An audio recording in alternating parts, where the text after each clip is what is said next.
কোরআনে কারীমের মধ্যে আল্লাহ পাক এই পৃথিবীর বুকে যারা আরামের টাটকা সুখগুলি আরামগুলি যারা বর্জন করে আল্লাহ রাব্বুল আলামিনকে বিশ্বাস করে যারা জীবন পরিচালনা করেছে, আল্লাহ পাক তাদের জন্য জান্নাত রেখেছেন এবং তাদের জন্য বলছেন সাবিকু ইলা মাগফিরাতিম মির রাব্বিকুম ওয়া জান্নাতিন আরদুহা কাআরদিস সামাই ওয়াল আরদ উইদ্দাত লিল্লাযীনা আমানু বিল্লাহি ওয়া রাসূলিহি। আল্লাহ পাক বলেন প্রতিযোগিতা করো আল্লাহর মাগফিরাত কামনার জন্য আর জান্নাতে যাওয়ার জন্য প্রতিযোগিতা করো, আল্লাহর রহমত পাওয়ার জন্য সৎ কাজের প্রতিযোগিতা করো, তাহলে আল্লাহ রাব্বুল আলামিন তোমাদেরকে ক্ষমা করবেন আর তোমাদের জন্য এমন জান্নাত দিবেন যেই জান্নাত আকাশের বিশালতার জমিনের বিশালতার মতো। এই বিরাট জান্নাত তোমাদেরকে দিবেন। এই জান্নাত চিরস্থায়ী সুখ এবং শান্তি জায়গা হবে। মাসালুল জান্নাতিল্লাতী উইদাল মুত্তাকুন ফিহা আনহারুম মিন মাইন গায়রি আসিলিন ওয়া আনহারুম মিন লাবানিন লাম ইয়াতাগায়্যার তা'আমুহু। আল্লাহ পাক বলছেন জান্নাত আল্লাহ পাক ওয়াদা করেছেন মুত্তাকিদের জন্য। আল্লাহ পাক জান্নাত দিবেন যে জান্নাতের ভেতরে রয়েছে মধুর প্রস্রবণ, রয়েছে দুধের প্রস্রবণ, রয়েছে সেখানে স্বচ্ছ পানীয় পানির প্রস্রবণ রয়েছে। এই সুন্দর জান্নাত ঝর্ণা ধারা আল্লাহ পাক সৃষ্টি করেছেন, বাগ বাগিচা দিয়ে ভরে রেখেছেন জান্নাত। সেই জান্নাতে জান্নাত হবে এয়ার কন্ডিশন, রৌদ্রের তাপ হবে না সেখানে, রৌদ্রের খরতাপ হবে না সেখানে, ঠান্ডার প্রচন্ডতা থাকবে না। কিরকম হবে জায়গাটা? আল্লাহ পাক বলছেন মুত্তাকিনা আলাল আরাইকি লা ইয়ারাউনা ফিহা শামসান ওয়ালা জামহারিরা ওয়াদানিয়াতান আলাইহিম যিলালুহা ওয়া যুল্লিলাত কুতুফুহা তাযলিলা। আল্লাহ পাক এমন জান্নাত রেখেছেন, সেই আল্লাহ পাক সেই জান্নাতের ভিতরে জান্নাতীরা ঠেস লাগায়া মুখোমুখি অবস্থায় তারা সেখানে বসবে আর জান্নাতীদের মনের মধ্যে কোনো দুঃখ থাকবে না, পেরেশানি থাকবে না। পৃথিবীতে মানুষের দুঃখ থাকে, পেরেশানি থাকে, সেখানে কোনো দুঃখ আর পেরেশানি থাকবে না। সেই জায়গাটা হবে শীতাতপ নিয়ন্ত্রিত, না শীত না গরম, চির বসন্ত বিরাজ করবে। জান্নাতীরা সেখানে থাকবে। এই সুন্দর জান্নাত আল্লাহ পাক রেখেছেন মুত্তাকিদের জন্য। সুবহানাল্লাহ। কাফেরদের জন্য জান্নাত হবে, জাহান্নাম হবে চিরকাল। খালিদিনা ফিহা আবাদান, চিরকাল কাফেরেরা জাহান্নামে থাকবে। সর্বশেষ যে ব্যক্তি জাহান্নাম থেকে মুক্তি লাভ করবে তাকে আল্লাহ পাক বলবেন, ফেরেশতাদেরকে বলবেন, আমার ফেরেশতারা আমার এই বান্দাকে জান্নাত এবং জাহান্নামের মাঝখানে রেখে দাও। জান্নাত এবং জাহান্নামের মাঝখানে লোকটি যখন থাকার জায়গা পাবে সে জান্নাতের দিকে তাকায়া দেখবে আর কাঁদতে থাকবে। আল্লাহ পাক জিজ্ঞেস করবেন, বান্দারে যুগের পর যুগ ধরে জাহান্নামে কেঁদেছো, আমি রব্বুল আলামিন জাহান্নাম মাফ করে দিয়া জান্নাত জাহান্নামের মাঝখানে রেখে দিয়েছি, আযাব থেকে তো বেঁচে গেছো, এখন কান্দো কেন? লোকটি বলবে, রব্বুল আলামিন কান্দি এই কারণে, জাহান্নাম থেকে মাফ করেছো, তোমার শুকরিয়া আদায় করি। জান্নাত তো আমার কপালে নাই, কিসমতে নাই, কিন্তু জান্নাত আমি এখান থেকে দেখতে পাচ্ছি। জান্নাতের সুঘ্রাণ আমার নাকে আসতেছে, কপালে নাই যাওয়ার। আমি কাঁদি এই জন্য, তুমি যদি মেহেরবানি করে আমাকে জান্নাতের দরজার কাছে একটু দাঁড় করায় দিতা, প্রাণ ভরে তোমার জান্নাতের দৃশ্যটা একটু দেখতাম। আল্লাহ পাক তার আরজি পূরণ করবেন, বলবেন যাও, ফেরেশতাদের বলবেন এর জান্নাতের দরজার কাছে দাঁড় করায় দাও। জান্নাতের দরজার কাছে দাঁড়িয়ে লোকটি আবার কান্না শুরু করবে। আল্লাহ পাক প্রশ্ন করবেন, এবার কান্দো কেন? লোকটি বলবে রব্বুল আলামিন কান্দি এই কারণে জান্নাতের এই দরজায় দাঁড়ায়া, জান্নাতের অফুরন্ত নেয়ামত কিছুই ভালো করে দেখা যায় না, শুধু অল্প জায়গা দেখি। যদি তুমি আমারে দয়া করে জান্নাতের মাঝখানে দাঁড় করায় দিতা, চতুর্দিকে তাকায়া তাকায়া দেখা কলিজারে ঠান্ডা বানাইতাম। তবে আমি ওয়াদা করি জান্নাতের কোনো নাজ নেয়ামত, কোনো ফল আমি খাবো না, ধরবো না, সইব না। একটুখানি মেহেরবানি করে মাঝখানে দাঁড় করাইয়া দাও, জান্নারে ঠান্ডা করি। আল্লাহ রাব্বুল আলামিন ফেরেশতাদের বলবেন, আমার এই বান্দারে জান্নাতের মাঝখানে দাঁড় করাইয়া দে। আল্লাহর নবী বলেন, জান্নাতের মাঝখানে দাঁড়িয়ে লোকটি আগের চাইতে আরো জোরে চিৎকার মেরে কাঁদতে থাকবে। আল্লাহ পাক বলবেন, বান্দারে কি হলো তোর? দরজার কাছে আসতে চাইছিলে, আইনা দিলাম। আবার এবার মাঝখানে আসতে চাইছো, তাও এনে দিয়েছি। আবার কান্দো কেন? লোকটি বলবে, রব্বুল আলামিন এবার কান্দি এই জন্যে, তুমি যখন দয়া করে একটিবার জান্নাতের মাঝখানে এনে আমাকে দাঁড় করায় দিয়েছো, তুমি রহমান রহিম গফুরুর রহিম, এই জান্নাত থেকে আবার আর বাইর করে দিও না।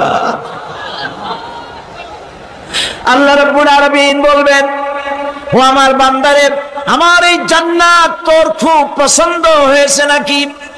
লোকটি বলবে, রব্বুল আলামিন কলিজা ঠান্ডা হয়ে গেছে, ভাবতেও পারি না এই জান্নাত এত সুন্দর। আল্লাহ পাক বলবেন, বান্দারে এরকম একটি নয়, দুইটা নয়, তোর জন্য আমি 10টা জান্নাত এরকম রিজার্ভ করে রাখছি। সুবহানাল্লাহ। আল্লাহ পাককে ভয় করে পৃথিবীর সমস্ত পাপ থেকে যারা নিজেকে রক্ষা করবে, আল্লাহ তাদের জন্য এই জান্নাত রেখে দিয়েছেন। সুবহানাল্লাহ। সেই জান্নাতের রিসিপশন আপনারা আন্দাজ করতে পারবেন না, রিসিপশন কারে কয়।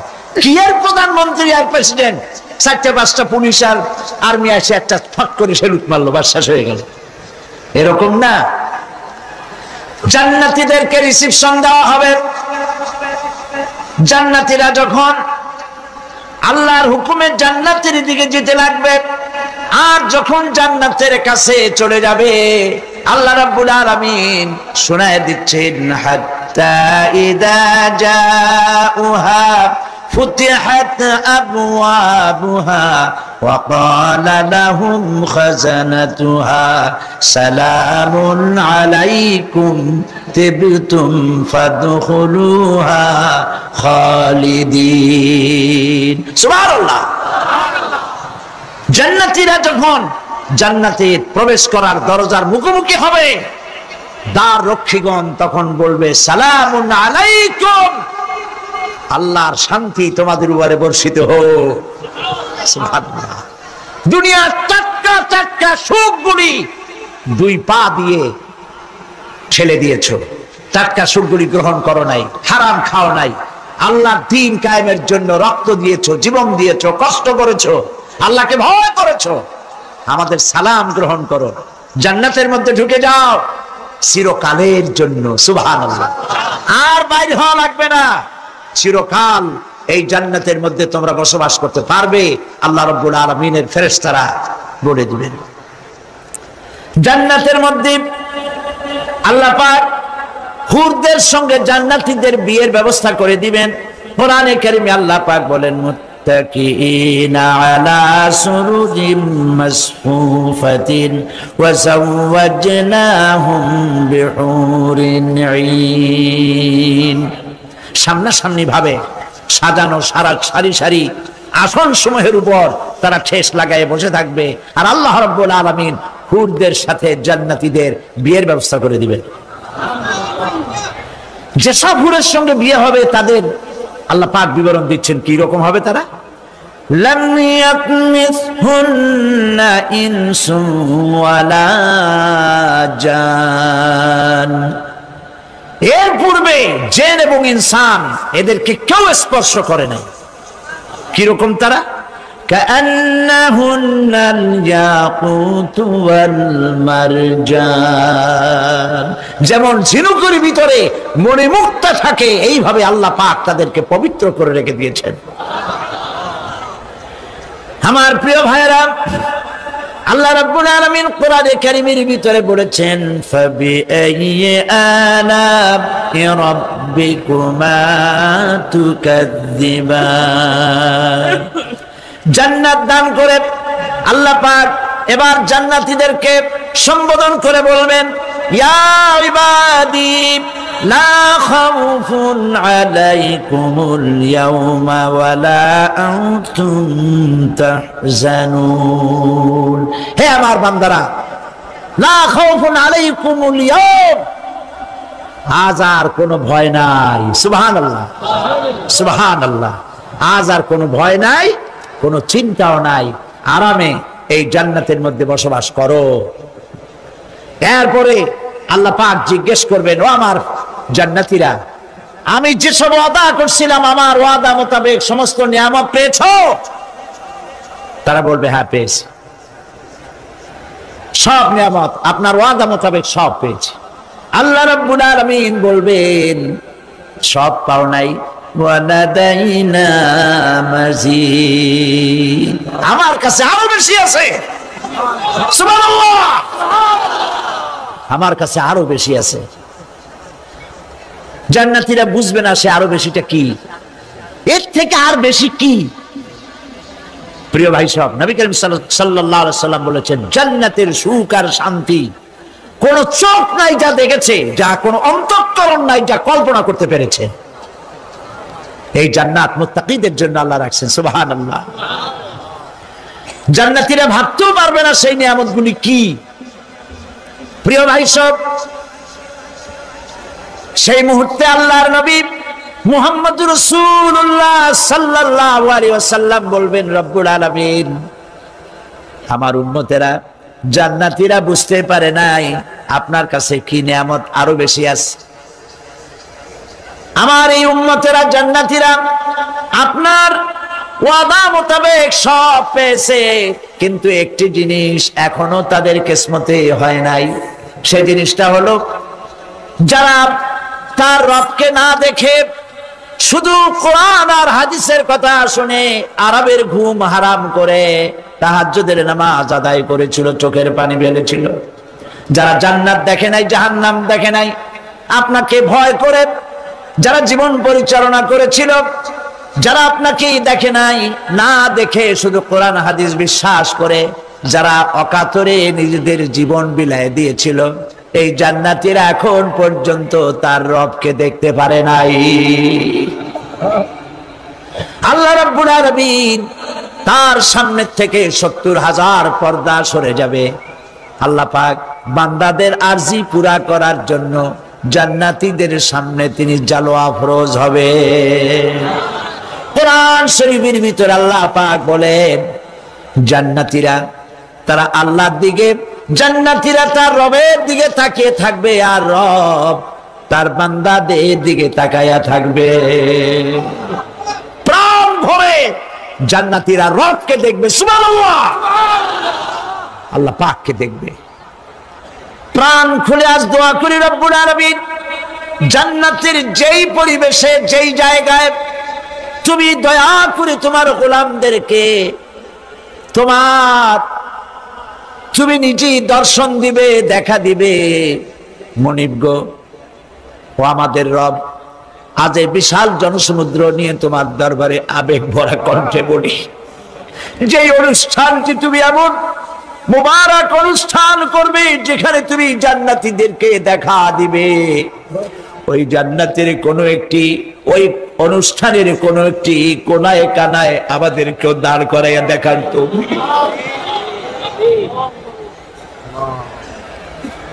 প্রিয় ভাই সব, আল্লাহ রাব্বুল আলামিন মানুষের সামনে এত সব নিয়ামত রেখেছেন, এই জান্নাত দান করবেন। এরপরে আল্লাহ রাব্বুল আলামিন কোরআনে কারীমের মধ্যে বলেছেন, রব্বিস সামাওয়াতি ওয়াল আরদি ওয়া মা বাইনাহুমার রাহমানি লা ইয়ামলিকুনা মিনহু খিতাবা। এসব পুরস্কার রয়েছে তোমাদের সেই রবের পক্ষ থেকে যিনি আকাশ আর জমিনের মালিক, সুবহানাল্লাহ বলবেন না? যার সামনে কথা বলার ক্ষমতা কারো হবে না, এটি একটি মারাত্মক কথা। কিয়ামতের দিন আল্লাহর দরবারে কেউ কথা বলতে পারবে না আল্লাহর নির্দেশ ছাড়া। একটি আকীদা পরিষ্কার করে নিয়ে যান আপনাদের, সে আকীদাটা এভাবে পরিষ্কার করুন, কোন পীর সাহেব, কোন খাজা বাবা, কোন মাওলানা, কোন মুহাদ্দিস, কোন বুজুর্গ আপনাকে সুপারিশ করতে পারবে না যদি না আল্লাহ পাক তাকে কথা বলার তৌফিক না দেন। মনে থাকবে এটা। আয়াতুল কুরসির ভিতরে আমরা পড়ি, মান যাল্লাযী ইয়াশফাউ ইনদাহু ইল্লা বিইযনিহি। আল্লাহ পাক বলেছেন কিয়ামতের দিন আল্লাহর দরবারে কার সাহস আছে কথা বলতে পারে? মান যাল্লাযী ইয়াশফাউ ইনদাহু ইল্লা বিইযনিহি। আল্লাহর ওয়াদা ছাড়া, হুকুম ছাড়া আল্লাহর সামনে কথা বলার সেদিন কেউ থাকবে না। সুবহানাল্লাহ। কেউ কথা বলতে পারবে না। সুপারিশ করতে হবে আল্লাহ যারে বলেন তুমি করো, অমুকের জন্য করো, সেই ব্যক্তি শুধু তার জন্যই করতে পারবে, আর কেউ কথা বলতে পারবে না। সেই কঠিন হাসরের ময়দান, যেদিন শুধুমাত্র আল্লাহ পাক কথা বলবেন, আর যারে বলতে বলবেন সেই কেবলমাত্র বলতে পারবে। সুপারিশ এটি আল্লাহ পাক কিয়ামতে পারমিশন দিলে বলা যাবে। হযরত ইব্রাহিম আলাইহিস সালাম কিয়ামতের দিন তার নিজের পিতা সম্পর্কে সুপারিশ করবেন। রব্বুল আলামিন, আমার আব্বার জন্য সুপারিশ করতেছি, মেহেরবানি করে জাহান্নাম থেকে তারে আপনি রক্ষা করুন। আল্লাহ রব্বুল আলামিন বলবেন, ইব্রাহিম তোমার সুপারিশ মঞ্জুর হবে না। প্রিয় ভাই সব, একটু মাথা খাটান, চিন্তা করেন। জাতির পিতা কে? জাতির পিতা চিল্লায় বলুন, কলিজা সাফ করে ফেলুন। মুসলমানদের জাতির পিতা হাবিজ হাবি কেউ হতে পারে না।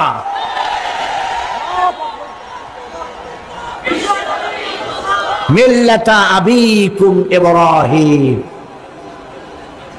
ইব্রাহিম আলাইহিস সালাম এই মিল্লাতের পিতা। সুবহানাল্লাহ। হযরত ইব্রাহিম আলাইহিস সালাম কিয়ামতের দিন বলবেন, আল্লাহ আমার আব্বার জন্য সুপারিশ করছি। আল্লাহ পাক বলবেন মঞ্জুর হবে না। আজর তোমার পিতা হতে পারে, কিন্তু আমার খলিলকে আগুনে ফেলার জন্য নমরুদকে সে সহযোগিতা করেছে, আমি তোমার পিতাকে ক্ষমা করব না। নবী করিম সাল্লাল্লাহু আলাইহি সাল্লামকে সাহাবায়ে কেরাম জিজ্ঞেস করেছেন, হে রাসূল, আপনার আব্বা এবং আম্মার অবস্থা কি হবে? নবী করিম সাল্লাল্লাহু আলাইহি সাল্লাম কেঁদে ফেলেছেন, সাফ বলেছেন, আমি তাদের কোনো উপকারে আসব না। আল্লাহু আকবার। আপনি মনে করছেন নাকি যে ইয়া নবী সালাম আলাইকা বলি অমনি নবী সুপারিশ পাবেন? এত সহজ। কতগুলা রসগোল্লা খাইলেন আর বড় একটা মিছিল করলেন আর অমনি চলে যাবেন? পৃথিবীর সব মানুষ, সাহাবায়ে কেরাম বাদ দেন, পৃথিবীর সমস্ত মানুষ একত্রিত হয়ে আবু তালেব রাসূলুল্লাহকে যে ভালোবেসেছেন, ওর 1000 ভাগের 1 ভাগও সারা দুনিয়ার মানুষ রাসূলুল্লাহকেই ভালোবাসতে পারবে? পারবে? নিজের ছেলে আলীকে, আলী রাদিয়াল্লাহু তাআলা আনহুকে আলাদা বিছানায় শোয়াইয়া, ছোট্ট মানুষ হযরত আলী আলাদা জায়গায় রাখিয়া, মুহাম্মদুর রাসূলুল্লাহ সাল্লাল্লাহু আলাইহি সাল্লাম এতিম মানুষ, তারে কলিজার সাথে বুকের মধ্যে আশ্রয় দিয়ে আগলে রেখেছেন বুক ভরে।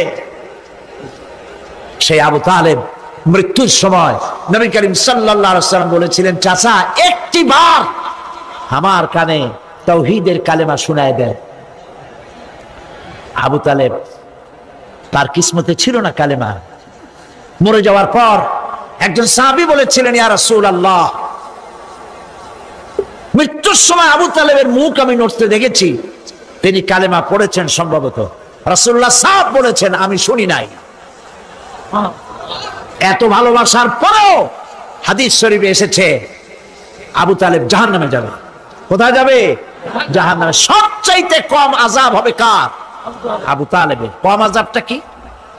হাদিস শরীফে এসেছে কম আযাব হলো জাহান্নামের আগুন দিয়ে এক জোড়া জুতা তৈরি করে আবু তালেবের পায়ে পরিয়ে দেওয়া হবে।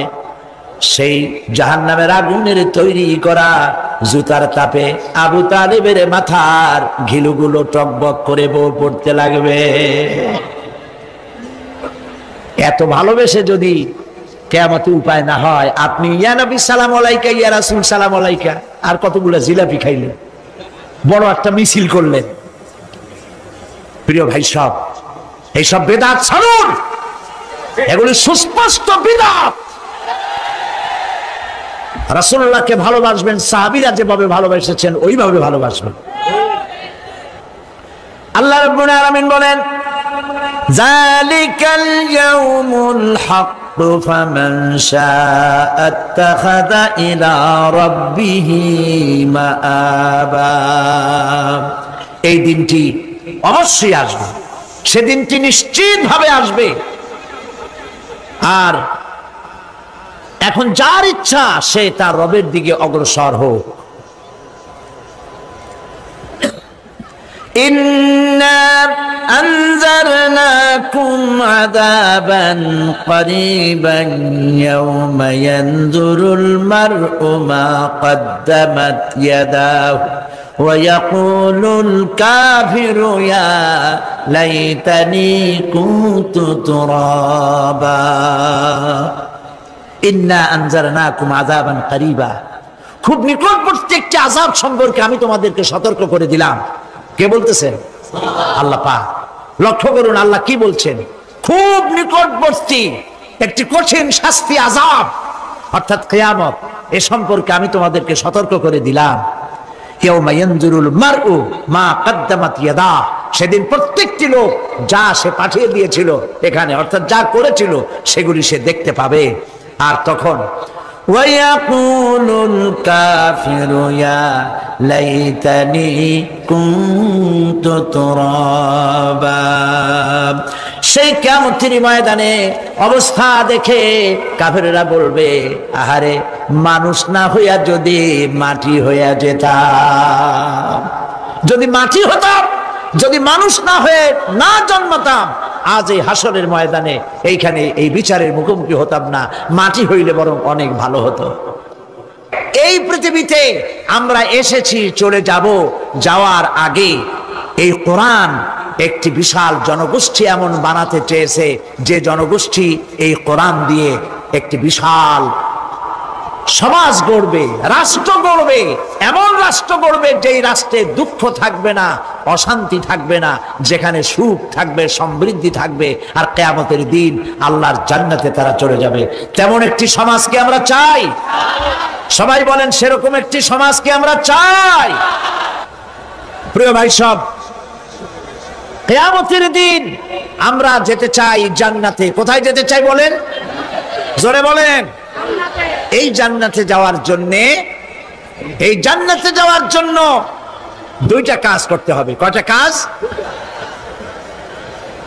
আল্লাহ রাব্বুল আলামিন বলেন, ফামান কানা ইয়ারজু লিকাআ রাব্বিহি ফালইআমাল আমালান সালিহান ওয়া লা ইউশরিক বিইবাদাতি রাব্বিহি আহাদা। আল্লাহ পাক বলেন, যে বাজারা আমার সঙ্গে দেখা করতে চায় কিয়ামতে, দুইটা কাজ করা লাগবে। বলেন কয়টা কাজ? একটা হলো নেক আমল। কি আমল বলেন? নেক আমল। নেক আমল কারে বলে? নেক আমল করতে হলে আবার দুইটা শর্ত লাগে। এক নম্বরে কাজটা করতে হবে আল্লাহরে খুশি করার জন্য। কারে খুশি করার জন্য? একটা মাদ্রাসা বানাইছি যাতে লোকেরা বলে যে বড় একটা মাদ্রাসা বানাইছে, এই জন্য মাদ্রাসা বানাবেন, মসজিদ বানাবেন, হসপিটাল বানাবেন, যা কিছু করেন নিয়ত হবে আল্লাহকে খুশি করা। নিয়ত হবে কারে খুশি করা? আল্লাহ পাককে খুশি করা। এই হলো নেক আমলের প্রথম শর্ত। কাজ হবে আল্লাহকে খুশি করার জন্য।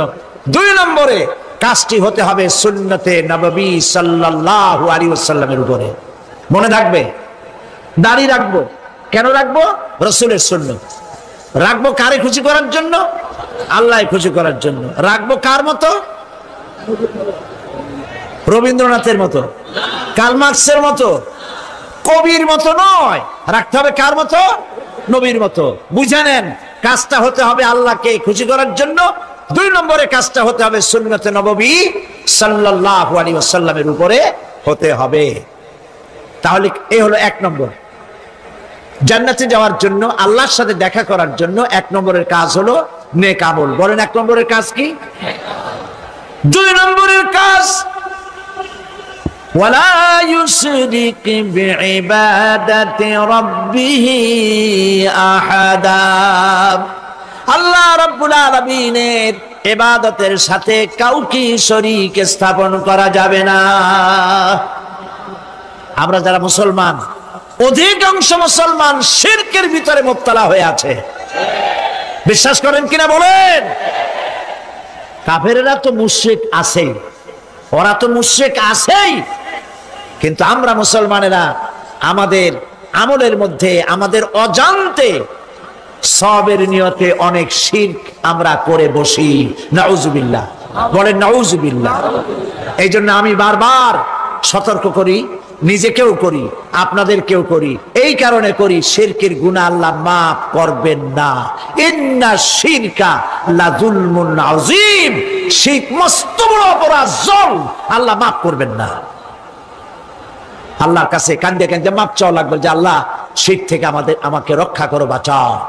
অনেক গোপন শিরক আছে। মাজারে যান, পীর সাহেবের কাছে যান, মনে যদি নিয়ত থাকে উনি ফু দিলে আমি ভালো হবই, উনি তাবিজ দিলে আমার বাচ্চা হবেই, উনি আমারে দয়া করলেই আমার ব্যবসায় উন্নতি হবেই, এইটার নাম শিরক। এটার নাম কি? ওয়া ইযা সাআলতা ফাসআলিল্লাহ ওয়া ইযা ইসতাআনতা ফাসতাইন বিল্লাহ। যা বলার আল্লাহরে বলো, আর যা চাওয়ার কার কাছে চাও? চিল্লায় বলেন। কলিজাটাকে পরিষ্কার করে যান আজকের মাহফিলে। এই কলিজায় কারো প্রতি কোনো ভয় রাখবো না আল্লাহ ছাড়া। ভয় করবো কারে বলেন? মহব্বত আল্লাহ ছাড়া, এত বেশি মহব্বত আর কাউকে করব না। আল্লাহ তাআলা আমাদের কলিজায় তোমার ভয় এবং মহব্বত দিয়ে ভরে দাও। রাসূলের মহব্বত দিয়ে আমাদের দিলকে ভরে দাও। বিশ্বাস করুন ভাই সাহেব, কোরআন শরীফ আমার সামনে, বিশ্বাস করুন, দেশি পীর, বিদেশি পীর, খাজা বাবা দেশি এবং বিদেশি, কেউ আপনার ভাগ্য বদলাই দিতে পারবে না। এই পিছনে দৌড়ায় দৌড়ায় কোনো লাভ নয়। এতক্ষণ মসজিদের ভেতরে বসে আল্লাহর কাছে কাঁদেন। ওয়াকালা রাব্বুকুম উদউনি আস্তাজিব লাকুম। তোমার রব বলেছে আমারে ডাকো, আমি ডাকের সাড়া দিয়ে দেব। সুবহানাল্লাহ। আর আল্লাহ বলেছেন আমার ইবাদতের সাথে কাউকে শরীক করবে না। খবরদার। আলাইসাল্লাহু বিকাফিন আবদা। আল্লাহ প্রশ্ন করছেন, আলাইসাল্লাহু বিকাফিন আবদা, আমি কি আমার বান্দার জন্য যথেষ্ট নই? চিল্লায় বলুন অবশ্যই যথেষ্ট। আবার বলেন অবশ্যই যথেষ্ট। কলিজা সাফ করে ফেলেন। সম্রাট শাহজাহান, দিল্লির সম্রাট, হাবিজাবি সম্রাট না, দিল্লির সম্রাট। এখন কোথায়? কবরের মধ্যে। কবি বলতেছেন, শাহনে জাহাं को जिन्हें फक्र से देते थे बाज, शाहने जहां को जिन्हें फक्र से देते थे बाज, वाज कब्र में है सूरह अलहम्दु की मोहताज। সারা ভারতবর্ষ যারা ট্যাক্স দিয়ে নিজেকে সৌভাগ্যবান বলে মনে করত, সে আজ কবরের মধ্যে ভিক্ষুকের মতো সূরা আলহামদুর মতো একটি সূরার মুহতাজ হয়ে ভিক্ষুকের মতো শুয়ে আছে। সম্রাট শাহজাহান মসজিদে বসে আছে, এক ফকির ঘুরতেছে। লোকেরা কয় ছোটবেলা থেকেই তোমার খয়রাত করতে দেখলাম, ভিক্ষা কি জীবনেও যাবে না তোমার?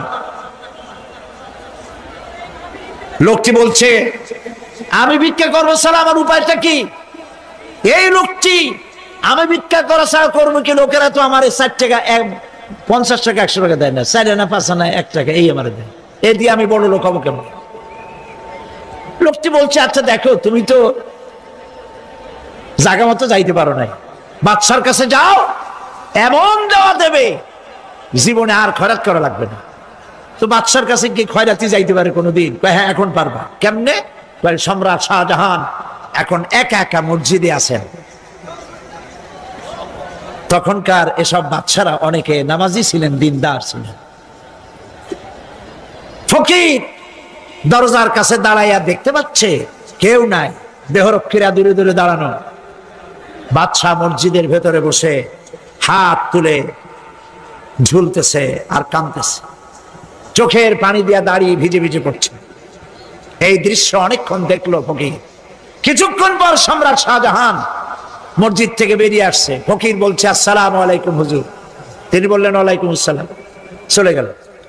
বাদশা বলল আমার কাছে তো কেউ আইসা কিছু না চাই এত যায় না, এর দেখলাম খয়রাতির মতো কিছু চাইলো না, বেটা ভয় করলো নাকি? হ্যাঁ আমি এদিকে আসো। আসছে, ভয় পাইছো? কয় না ভয় পাইনি। তো কিছু যে চাইলে না? ফকির বলছে জাহাপানা সত্যিই কিছু চাইতে আসছিলাম। তারপর চাইলে না কেন?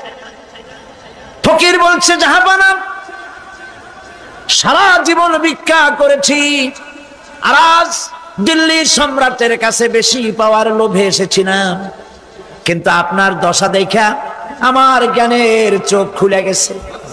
আমি লক্ষ্য করে দেখলাম আমি সম্রাটের কাছে চাইতে এসেছি, হাত তুলি নাই, বিনয় প্রকাশ করি নাই, চোখের পানি ফেলি নাই, কিন্তু লক্ষ্য করে দেখলাম দিল্লির সম্রাট আমার চাইতেও বড় ভিক্ষুকের মতো।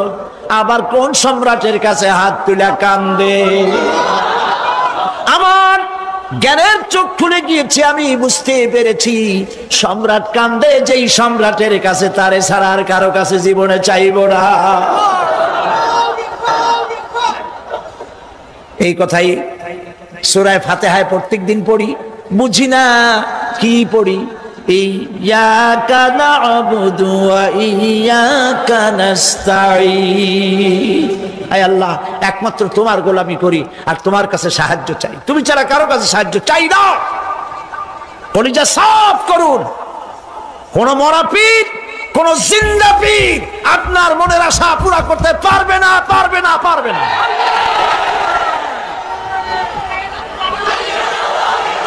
আর আজ থেকে কোন মাজারে টাকা দিবেন না, পয়সা দিবেন না, আগরবাতি দিবেন না, মোমবাতি দিবেন না, গোলাপ পানি দিবেন না। কারা কারা দিবেন না হাত উঁচু করে দেখা। সুবহানাল্লাহ, আলহামদুলিল্লাহ, লা ইলাহা ইল্লাল্লাহ। সুবহানাল্লাহ, আলহামদুলিল্লাহ, লা ইলাহা ইল্লাল্লাহ। সুবহানাল্লাহ, আলহামদুলিল্লাহ, লা ইলাহা ইল্লাল্লাহু মুহাম্মাদুর রাসূলুল্লাহ। আল্লাহুম্মা আমিন। রব্বানা যালামনা আনফুসানা ওয়া ইন লাম তাগফির লানা ওয়া তারহামনা লানাকুনান্না মিনাল খাসিরিন। রব্বুল আলামিন, তাম পৃথিবীর মাটির নিচে যত মুমিন মুমিনাত শুয়ে আছে, আল্লাহ কবরগুলি কি জান্নাতের টুকরা বানায়া দাও। আয় আল্লাহ তাআলা, এই মুহূর্তে মনে পড়ে গেল আমাদের মা বাপের কথা। রব্বুল আলামিন, আমাদের আব্বা জান কত বছর আগে দুনিয়া থেকে বিদায় হয়ে গেল, নাম ধরে আর কেউ ডাকে না। কত কষ্ট করেছে, ধান বিক্রি করে, সুপারি বিক্রি করে নিজের পেটে না দিয়া নিজের ভালো জামা না বানাইয়া আমাদের লেখাপড়া শিখাইছে, বাড়িঘর বানালো, আর একদিন তোমার ডাকে সাড়া দিয়া চলে গেল। যুগের পরে যুগ চলে গেল, বাপের মুখ আর দেখি না। আল্লাহ তাআলা আমাদের আব্বাজান যাদের দুনিয়া থেকে বিদায় হয়ে গেছে, কবরটাকে বেহেশত বানায়। তুমি সম্রাটের সম্রাট, তুমি রাজাধিরাজ, তোমার মহব্বত ছাড়া কোনো মহব্বত যেন কলিজায় থাকে না মাবুদ। তোমাকে ছাড়া কাউকে যেন ভয় করি না মাবুদ। সারা জীবন শিরক আর বিদআত থেকে আমাদের তুমি বাঁচাও আল্লাহ। তোমার জাহান্নামকে আমরা ভয় পাই। আল্লাহুম্মা আজিরনা মিনান নার, আল্লাহুম্মা আজিরনা মিনান নার, আল্লাহুম্মা আজিরনা মিনান নার। রব্বানা তাকাব্বাল মিন্না ইন্নাকা আনতাস সামিউল আলিম ওয়া তুব আলাইনা ইন্নাকা আনতাত তাওয়াবুর রহিম। সুবহান রাব্বিকা রাব্বিল ইজ্জাতি আম্মা ইয়াসিফুন ওয়া সালামুন আলাল মুরসালিন ওয়ালহামদুলিল্লাহি রাব্বিল আলামিন। ওয়াজআল আখিরা কালামিনা ইনদাল মাউত লা ইলাহা ইল্লাল্লাহ মুহাম্মাদুর রাসূলুল্লাহ। আল্লাহ রাব্বুল আলামিনের কারবার উল্টা। যদি কোনো মানুষ গুনাহ করে, সেই গুনাহ থেকে যদি তওবা করে, চোখের পানি ফেলে যদি গুনাহ মাফ চায়, আল্লাহ বলেন শুধু গুনাহ মাফ করি না, গুনার খাতায় যে নাম থাকে ওই নামটাও আমি আল্লাহ মুছে ফেলে দেই। ওই নামটাও রাখি না, মুছে ফেলে দেই। সুবহানাল্লাহ। আল্লাহ হচ্ছেন রহমান রহিম। আল্লাহর কাছে যখন বান্দা কান্দে, গভীর রাত্রে, শেষ রাত্রে আল্লাহ রাব্বুল আলামিন প্রথম আকাশে আসেন। মুসলিম শরীফের হাদিস। প্রথম আকাশে এসে ডাকেন, ও আমার বান্দারা কে আছো? গুনাহ করে করে জীবন ভর্তি করে ফেলেছো, আমার কাছে কাঁদো। ঋণগ্রস্ত হয়েছো, ঋণ পরিশোধ করতে পারো না, আমারে বলো। কে আছো এমন জীবনটাকে বরবাদ করে ফেলেছো, অসুখ হয়েছে সারে না, আমাকে বলো। এভাবে আল্লাহ ডাকতে থাকেন। ওই সময় যে সমস্ত আল্লাহর বান্দারা আরামের ঘুমকে হারাম করে গভীর রাত্রে জেগে উযু করে তাহাজ্জুদের নামাজ আদায় করে রব্বুল আলামিনের দরবারে দুহাত তুলে কাঁদতে থাকে আর বলে, আল্লাহ যত গুনাহ করেছি আমার তো বেঁচে থাকার কথা না, তুমি বাঁচায় রাখছো। হাদিস শরীফে এসেছে, আল্লাহ বলেন, ও হাবিব, যখন একটা বুড়া মানুষ আমার কাছে হাত উঠায়, দাড়ি পাকা মানুষ, একজন দাড়ি পাকা বৃদ্ধ মানুষ যখন আমার কাছে হাত উত্তোলন করে, নবীজি বলেন ওই বুড়া মানুষটা যখন বলতে থাকে, আয় আল্লাহ রাব্বুল আলামিন, আমার এখন বয়স নাই, কামাই করতে পারি না, তাই ছেলে পেলেরা আমার চোখে দেখতে পারে না, বউর কাছে আমার কদর নাই, ছেলে পেলের কাছে আমার কদর নাই, ঘরে আমার জায়গা নাই, এখন আমি কামাই করতে পারি না, আমি এখন দাঁড়াতে পারি না, কোমর সোজা হয় না, পা চলে না, শুনতে পাই না, কান বন্ধ হয়ে গেছে, চোখে দেখি না, চোখের দর্শন শক্তিও নষ্ট হয়ে গেছে। রব্বুল আলামিন, পেছনে এত গুনাহ করেছি যে তোমার কাছে কিছু বলার মতো সাহস আমার নাই। এই বলে যখন বান্দা কান্দে, আল্লাহ রব্বুল আলামিন বলেন, এইভাবে বুড়া বান্দা যখন আমার দরবারে হাত তুলে কাঁদতে থাকে, তখন আমার শরম হয়, এই বুড়া মানুষটারে কেমনে আমি খালি হাতে ফিরাইয়া দেই। আমি খালি হাতে এই বুড়াটাকে ফিরাইতে পারি না। মানুষ যখন এভাবে কাঁদতে থাকে, আল্লাহ রাব্বুল আলামিন ফেরেশতাদের জিজ্ঞেস করেন, ও আমার ফেরেশতারা, আমার এই বান্দাগুলা কান্দে কেন? সব তো ঘুমায় গেছে, ওরা কান্দে কেন? ফেরেশতা বলে, রব্বুল আলামিন, তোমার বান্দা গুনাহ করেছে, জাহান্নামের আযাব থেকে মাফ চায়। আল্লাহ জিজ্ঞেস করেন, ওরা আমার জাহান্নাম দেখছে নাকি? বলে না, দেখে নাই। ওরা আমারে দেখেছে নাকি? বলে না, দেখে নাই। আমার বেহেশত দেখেছে নাকি? বলে না, দেখে নাই।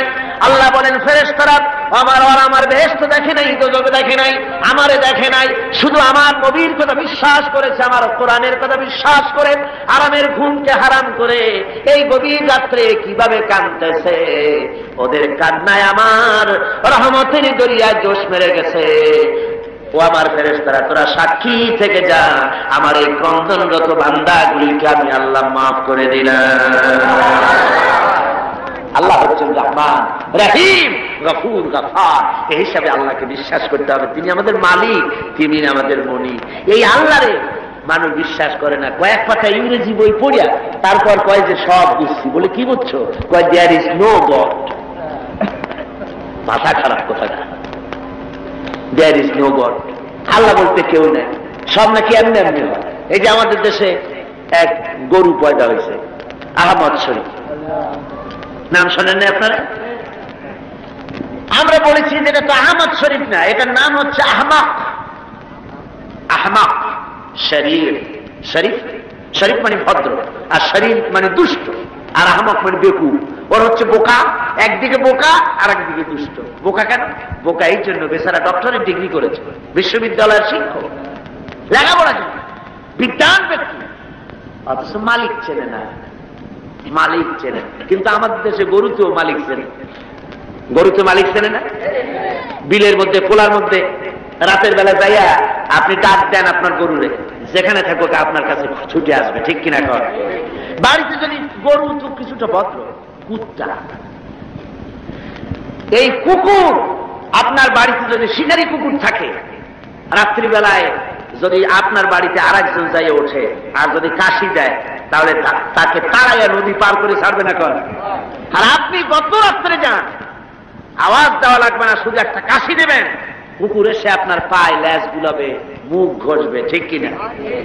হ্যাঁ রে আল্লাহ, কুত্তায়ও মালিক চেনে। আহমদ শরীফ এমন গরু, এমন কুকুরের চাইতো নিকৃষ্ট, মালিকরে চিনল না। জোরে কন্যা উজুবিল্লাহ। এমন কপাল পোড়া। যেই লেখাপড়া শিখলে পরে স্রষ্টাকে চেনা যায় না, ওই বিদ্যা 4 পয়সা মূল্য নাই। আছে মূল্য? মূল্য নাই। আল্লাহ রাব্বুল আলামিনকে বুড়ো আঙ্গুল দেখায়, আল্লাহ আবার এগুলোর কিছু কয় টয় না। পিঁপড়ায় যদি হাতিরে দেখে কয় যে কত বড় একখান হাতি হয়েছে, এই বলে যদি পিঁপড়া হাতিরে নিন্দামন্দ করে, হাতি কি তেরে আসে নাকি? পিঁপড়াকে তাড়াত করে? করেন। মানুষ তো আল্লাহর কাছে মানুষগুলো কি? কিছুই না, পিঁপড়ার চাইতো ছোট। কিসের বড়াই মানুষের? আল্লাহ বলছেন ওয়াল্লাহুল গানিয়্যু ওয়া আনতুমুল ফুকারা, তোমরা সব ফকিরের গোষ্ঠী আর বেনিয়াজ, বেপরোয়া কেবলমাত্র আল্লাহ সুবহানাহু ওয়া তাআলা।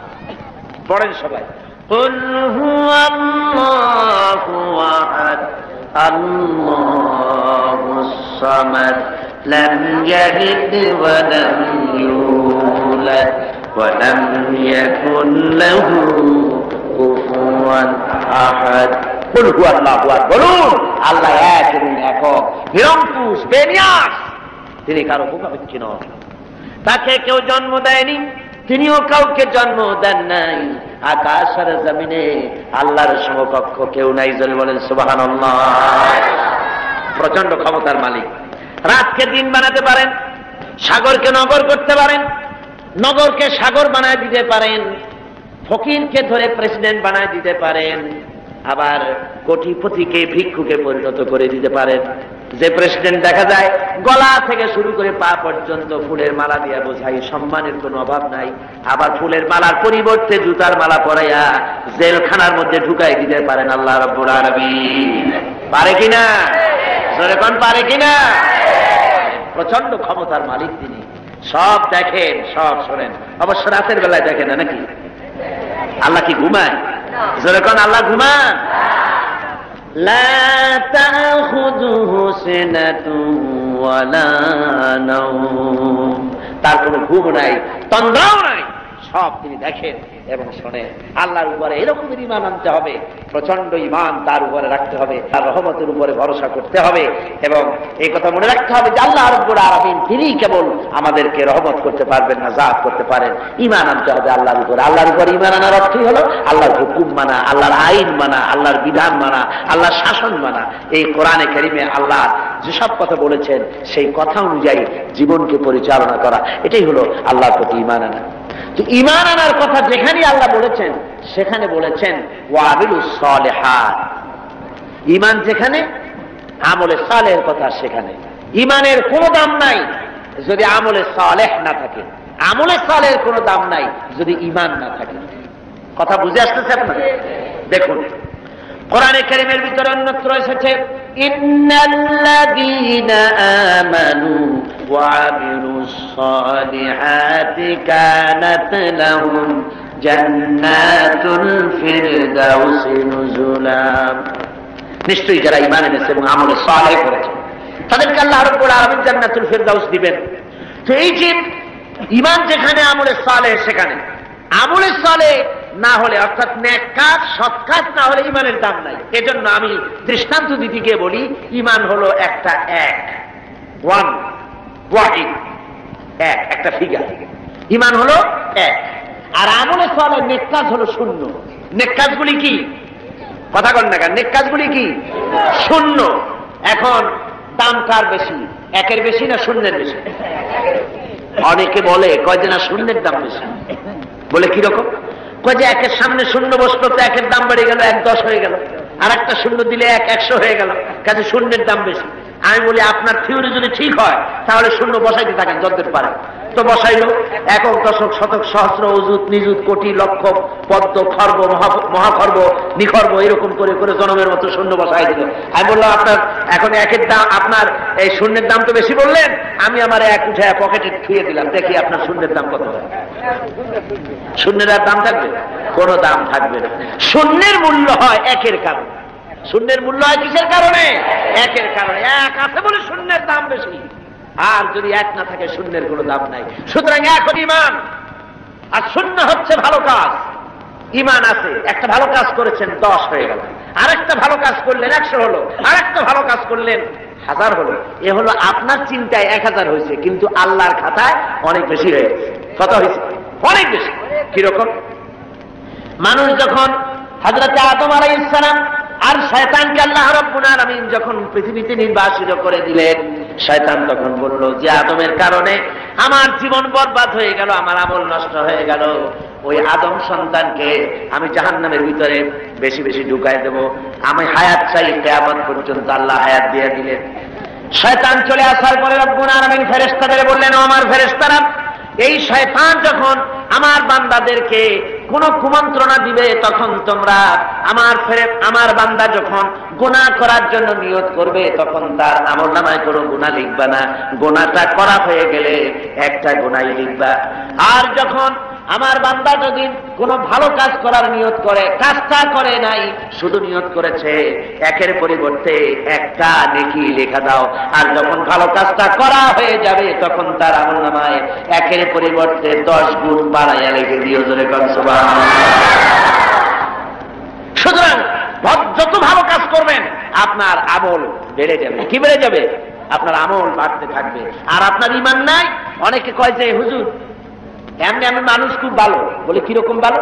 কয়ে মিথ্যা কথা কই না, তারপরে যে জায়গায় টিউবওয়েল নাই টিউবওয়েল করে দিই, কানা মানুষের চোখ ভালো করে দেওয়ার জন্য অপারেশনের ব্যবস্থা করি, এতে মিসকিনরে খাইতে দিই, অনেক ভালো ভালো কাজ করি, খালি যা নামাজ পড়ি না, তাতে কি আমার ঈমান নষ্ট হয়েছে নাকি? আমি বলি ভাই ঈমানই তো নাই, তা নষ্ট হবে কি? ঈমান তো থাকা লাগবে।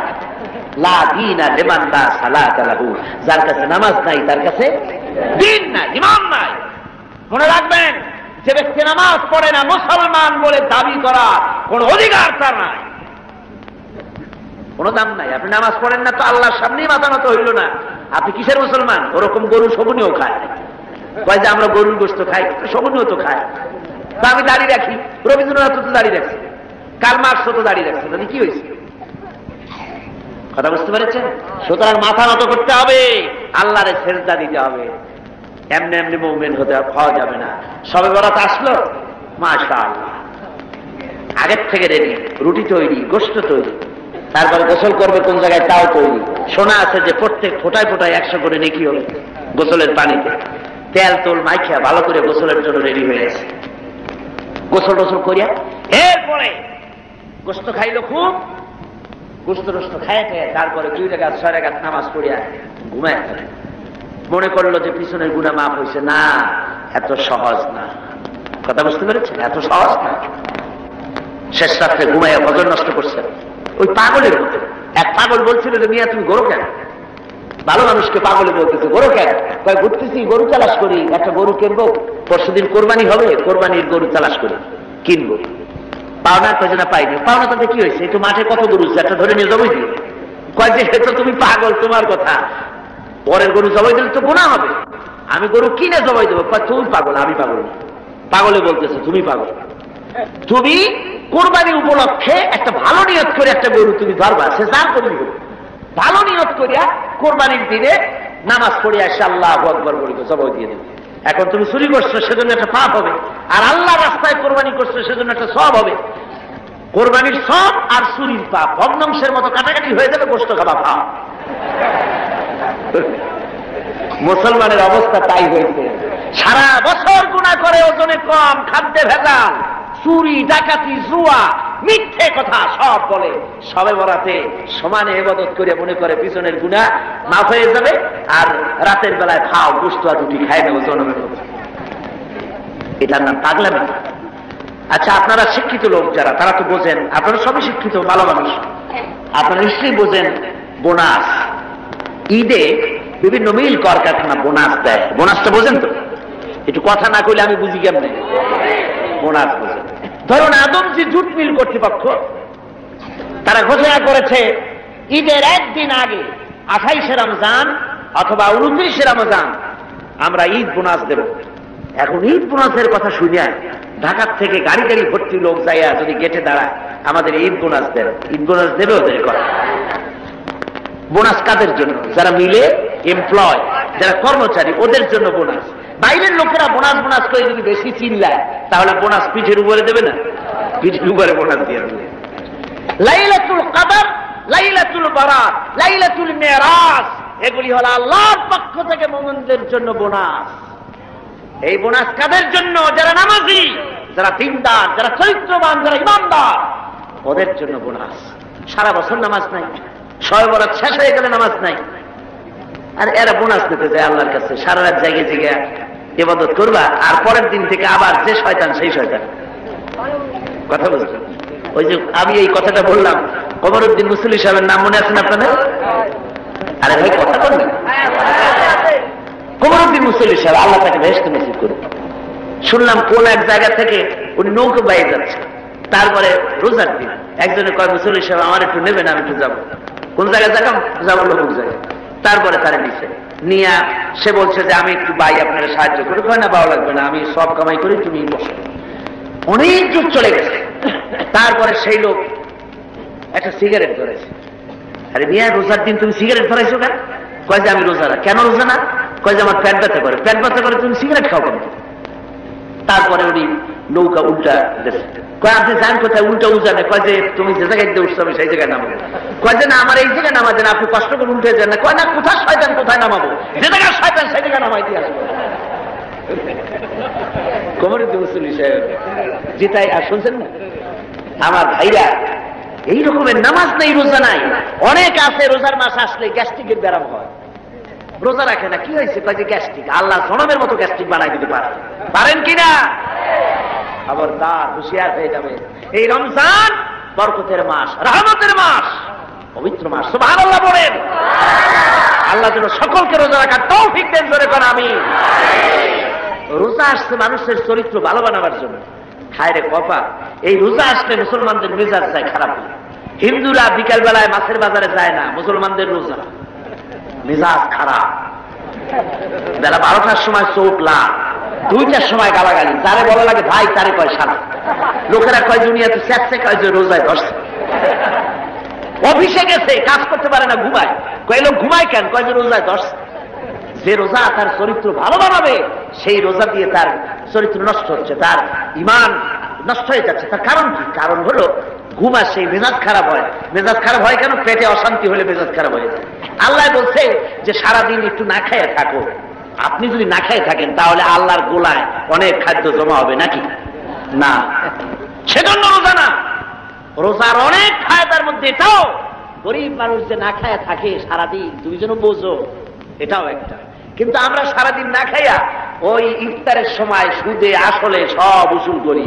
পেঁয়াজি, বেগুনি, ছোলা, মুড়ি, বুট জনমের মতো খায়। খাইয়া মাগরিবের আগে শেষ হয় না, কয় তো মাগরিবটা পড়ে আসি, তারপরে খায়। এমন খাওয়া খায়, খাইয়া তারপরে ডাক্তারের কাছে গেছে, কয় যে ডাক্তার সাহেব আমি তো আর শ্বাস করতে পারিনি। কেন? কয় যে খাইছি বেশি, সবে বরাত তো খুব বেশি খেয়ে ফেলাইছি। কয় 2টা ট্যাবলেট খাও আর 1 গ্লাস পানি। খাওয়া খায়, পেটে উকুন মারা যায় এমন খাওয়া খায়। এরপর তো ঘুম আসবে, এরপর তো মেজাজ খারাপ হবে, আর আমার সার ঔষধ সমানে বিক্রি হবে।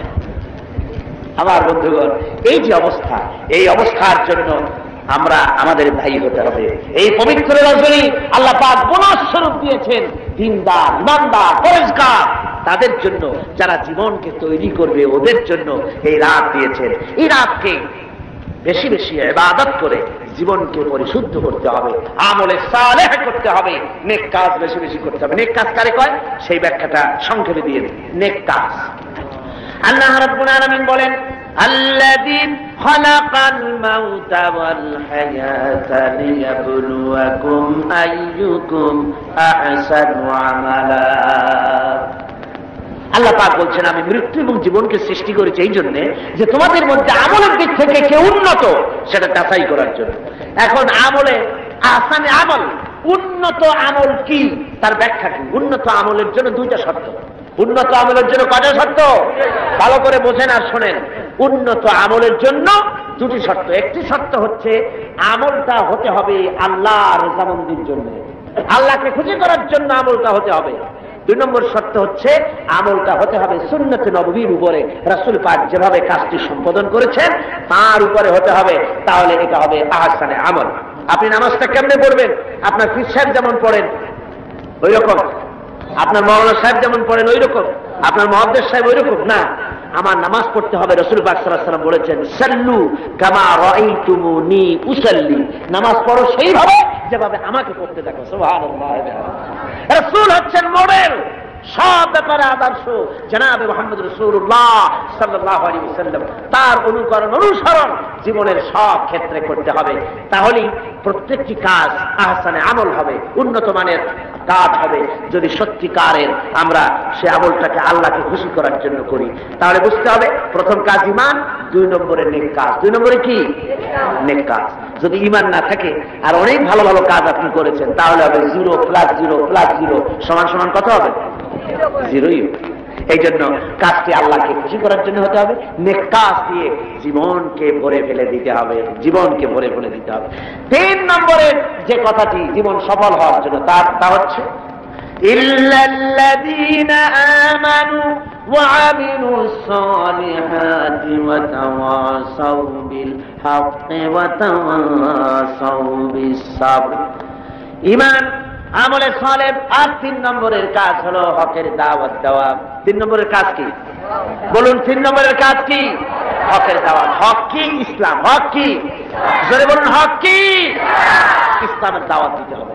ইসলামের দাওয়াত দিতে হবে, ঘরে ঘরে পৌঁছে দিতে হবে ইসলামের দাওয়াত। মানুষকে বুঝাতে হবে ইসলাম ছাড়া উপায় নেই। ইসলাম হচ্ছে as a complete code of life, মুকাম্মাল নিজামে হায়াত, একটি পরিপূর্ণ জীবন ব্যবস্থা যার মধ্যে আছে অর্থনীতি, সমাজনীতি, রাজনীতি, সব আছে। কোরআন শরীফে আছে না অর্থনীতি, রাজনীতি আছে না? আমাদের দেশে কথা উঠেছে যে ধর্মনিরপেক্ষতা অবলম্বন করতে হবে, ধর্ম আর রাজনীতি আলাদা। এ ধরনের কথা শহরে বন্দরে হয়, মানুরি পাড়ার মতো এই প্রত্যন্ত অঞ্চলে সব জায়গায় এসব কথা বোধহয় বলা হয় না। বলা হয় ধর্ম আর রাজনীতি আলাদা বলে। আমার ভাইরা মনে রাখবেন, ধর্ম নিরপেক্ষ মতবাদ এটি একটি কুফরি মতবাদ। যারা বলে এটি কি মতবাদ? দুনিয়ার সব আলিম, সব মুহাদ্দিস, সমস্ত মুফাসসির একমত, ধর্ম নিরপেক্ষ মতবাদ হচ্ছে কুফরি মতবাদ। যেহেতু আল্লাহর কথার সাথে সম্পূর্ণ কন্ট্রাডিক্টরি কথা, সাংঘর্ষিক। আল্লাহ বলছেন, ইয়া আইয়ুহাল্লাযীনা আমানু আতিউল্লাহ ওয়া আতিউর রাসূল ওয়া উলিল আমরি মিনকুম। ও বিশ্বাসীরা, তোমরা যারা আমার উপর ঈমান এনেছো, আল্লাহর পরে আল্লাহর আনুগত্য করো এবং রাসূলের আনুগত্য করো। কোন ক্ষেত্রে আনুগত্য করো? সকল ক্ষেত্রে। কিন্তু ধর্ম নিরপেক্ষবাদী যারা, তারা বলে যে ধর্ম ব্যক্তিগত ব্যাপার, ধর্ম ব্যক্তিগত ব্যাপার, জীবনের সব ক্ষেত্রে ধর্ম পালন করা যাবে না, এই কথাই তারা বলে। অর্থনীতিতে, সমাজনীতিতে, রাজনীতিতে ধর্ম পালন করা যাবে না, ধর্ম ব্যক্তিগত ব্যাপার। তাহলে কোরআনের আয়াতের সাথে সাংঘর্ষিক হলো না? জোরে বলেন, সাংঘর্ষিক হলো না? এই জন্য ধর্ম নিরপেক্ষ মতবাদ হচ্ছে একটি কুফরি মতবাদ। যারা বলে ধর্ম নিরপেক্ষ মতবাদ দিয়ে সংখ্যালঘুদেরকে নিরাপত্তা বিধান করার জন্যই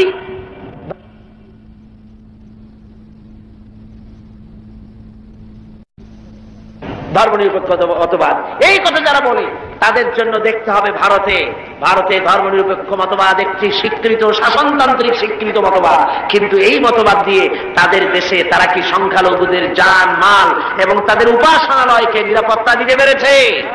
জোরে বলেন, পেরেছে? ধর্মনিরপেক্ষ মতবাদ আরেকবার প্রমাণ করে দিল যে এটা কোনো মানুষের জন্য সঠিক মতবাদ হতে পারে না। ওরা বাবরি মসজিদ ভেঙেছে, ভারতের প্রধানমন্ত্রী নরপশু রাও, এটা নরসীমা না, এটা নরপশু। পৃথিবীতে কোন মানুষ আজ পর্যন্ত মসজিদ ভাঙ্গার অপরাধ পৃথিবীতে কেউ করে নাই, ঠিক কিনা কথা? কেউ করেনি। এই পৃথিবীর সবচেয়ে নিকৃষ্ট শয়তান নরপশু ভারতের প্রধানমন্ত্রী। এটা কি শয়তান? জোরে বলে ওটা কি? এই শয়তানটি বিজেপি দিয়ে মসজিদ ভাঙাইছে। বাবরি মসজিদের উপরে যখন শাবল এবং কোদাল চলতেছিল, সিএনএন কেবল নিউজ নেটওয়ার্কের মাধ্যমে যখন আমরা এই দৃশ্য দেখেছি, আমার তো মনে হচ্ছিল যে এই শাবলগুলি মসজিদের উপরে পড়ছে না, বরং পৃথিবীর 125 কোটি মুসলমানের কলিজার উপরে পড়তেছে। মুসলমানদের কলিজা ভেঙে চুরে ওরা টুকরা টুকরা করে দিচ্ছে। মসজিদ ভাঙা হয়, এরপর সে মুসলমানের কলিজায় আগুন জ্বলে না, ওইটা কি মুসলমান? ওইটা কি মুসলমান? মুসলমান। ভারতের মুসলমানেরা তারা রাস্তায় নেমেছে, নিরস্ত্র প্রতিবাদ করতে রাস্তায় নেমেছে। নরপশু পুলিশেরা এই মুসলমানদেরকে গুলি করে পাখির মতো শিকার করেছে। যখন মসজিদ ভাঙা হয়, পুলিশেরা রাইফেল নিয়ে নীরব দর্শকের ভূমিকা পালন করে, একটা ফাঁকা গুলিও করে না, অথচ মুসলমান গুলি মেরেছে। একটা দুইটা না, হাজার হাজার মুসলমান মেরেছে। এ পর্যন্ত শত শত মসজিদ ভেঙে তারা টুকরা টুকরা করে ফেলেছে। ভারতের একটা বড় রকমের এজেন্ট, বড় রকমের দালাল ভারতের একটি দল আমাদের দেশে কাজ করে, আছে না? আছে কিনা কম? ভারতের এই গোলামেরা বাংলাদেশ পার্লামেন্টে যখন ভারতের এই কাজের প্রতিবাদ আর নিন্দা জানাচ্ছিল, সেই গোলাম দলটি যদি 5 ভাগ বলেছে মসজিদ ভাঙার কথা, 95 ভাগ বলেছে ভারতের স্বার্থের কথা। জোরে করেন নাউজুবিল্লাহ। ওরা মসজিদ ভেঙেছে, টুকরা টুকরা করে দিয়েছে। আমরা মসজিদ ভাঙার প্রতিশোধ নিতে গিয়ে বাংলাদেশে কোনো মন্দির ভাঙতে পারি না, ঠিক কিনা? জোরে বলেন ঠিক কিনা? মন্দির ভাঙা যাবে না। যদি কেউ মন্দির ভেঙে থাকে কোথাও, নিশ্চয়ই সব অপরাধ করেছে। আমরা ইসলামের প্রতিশোধের নীতিতে বিশ্বাসী নয়। অপরাধ করেছে ভারতীয় হিন্দুরা, সেজন্য বাংলাদেশের হিন্দুরা দায়ী নয়। ভারতের বাবরি মসজিদ ভাঙার ব্যাপারে বাংলাদেশে বসবাসরত নাগরিক হিন্দুরা কিছুতেই দায়ী নয়, ঠিক কিনা? একথা মনে রাখতে হবে। তবে ভারতকে এর মাসুল দিতে হবে, এর মাসুল দিতে হবে, কোনো সন্দেহ নাই। ভারত, তাকে মনে রাখতে হবে, ভারত রাশিয়ার চাইতে শক্তিশালী নয়। রাশিয়ার মতো প্রচন্ড শক্তিশালী দেশ, পারমাণবিক অস্ত্রের গুদাম যার কাছে, রাসায়নিক অস্ত্রের গুদাম যার কাছে, সেই রাশিয়া আফগানকে ভাঙতে এসে রাশিয়া নিজেই ভাঙে চুরা টুকরা টুকরা হয়ে গেছে, যায় নাই? আজকে পবিত্র লাইলাতুল বারাত, আপনারা বিশ্বাস করুন, নরপশুরাও ভারতের বাবরি মসজিদকে যেভাবে ভেঙেছে, মসজিদের ইটগুলো যেভাবে টুকরা টুকরা করেছে, গোটা ভারত ইতিহাসের থেকে, মানচিত্র থেকে, পৃথিবীর মানচিত্র থেকে টুকরা টুকরা হয়ে বুঝে যাবে ইনশাআল্লাহ।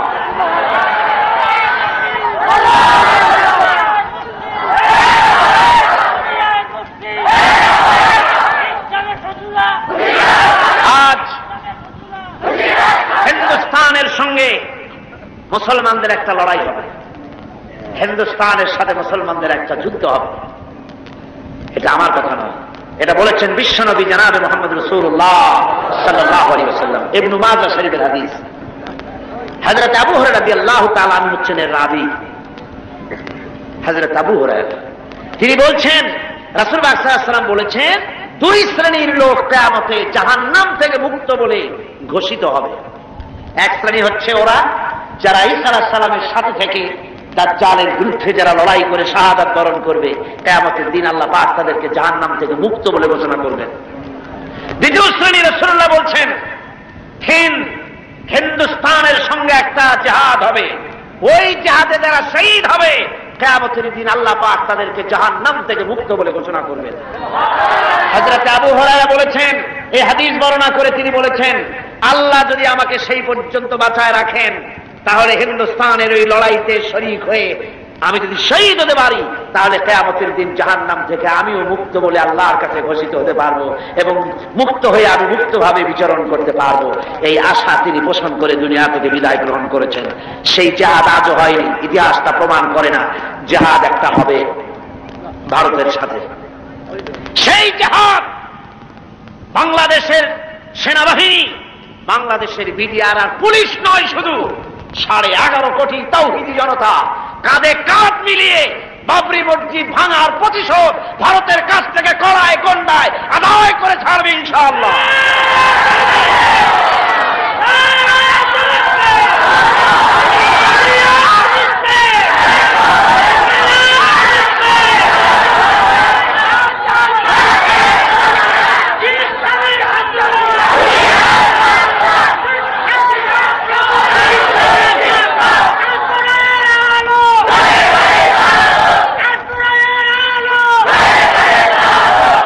কথা মনে রাখতে হবে, আল্লাহ পাক মুমিনদের সাথে থাকেন।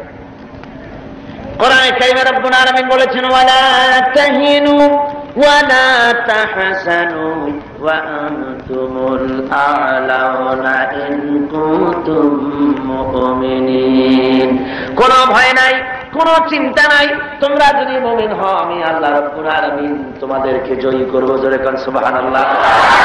তোমরা বিজয়ী হবে তোমরা যদি মুমিন হও। সুতরাং হকের দাওয়াত নিয়ে অগ্রসর হতে হবে। ইসলামের বিজয় আসতেছে সামনে, ইসলামের চরম চূড়ান্ত বিজয় আসবে। আজকে মানবীপাড়ার যত তরুণ যুবক, কলেজ ইউনিভার্সিটির ছাত্র যারা এই মাহফিলে তোমরা এসেছো, যুবকদের বলবো তোমরাই ইসলামের মূল মেরুদণ্ড। তোমাদেরকে রাসূলুল্লাহ ভালোবেসেছেন, ইসলাম তোমাদেরকে কদর করেছে, তোমাদেরকে আসতে হবে মূল পথে। ওইসব আজেবাজে আন্দোলন ছেড়ে দিতে হবে, মানুষের তৈরি করা মতবাদ এসব আন্দোলন ছেড়ে দিতে হবে। তোমরা চিন্তা করে দেখো না, তোমাদের নেতারা তোমাদের কাছে কি চায়, তোমাদের নেতারা তোমাদেরকে কি বলে। তোমাদের নেতারা তোমাদের কাছ থেকে শুধু শক্তি চায়, তোমাদের রক্ত চায়, তোমাদেরকে চরিত্রমান বাড়াবার জন্য তারা কোনো চেষ্টা করে না। তোমাদের নেতারা কখনো বলে না ছেলেরা নামাজ পড়ো 5 ওয়াক্ত মতো, মা বাপের খেদমত করো, এইসব কথা বলে না। এই রোজার মাস আসতেছে, রোজা রেখো, ওস্তাদের সম্মান করো, এরকম বলে। কিসের ওস্তাদের সম্মান করবে? কলেজের প্রিন্সিপাল পিটাইয়া ডাক্তার সব ভাইয়ে বেলায়। ঢাকা বিশ্ববিদ্যালয়ের প্রাক্তন ভাইস চ্যান্সেলর মনিরুজ্জামান মিয়া সাংবাদিক সাক্ষাৎকারে বলতেছিলেন দুঃখ করে, আমি বিশ্ববিদ্যালয়ের এমন এক জন্তু, আমার দাঁতও নাই, নখরও নাই, খালি বসে বসে মায়ের খাই। আমরা বলেছি মায়ের তো খাবিনি, মেহমান দাওয়াত দিয়ে নিজের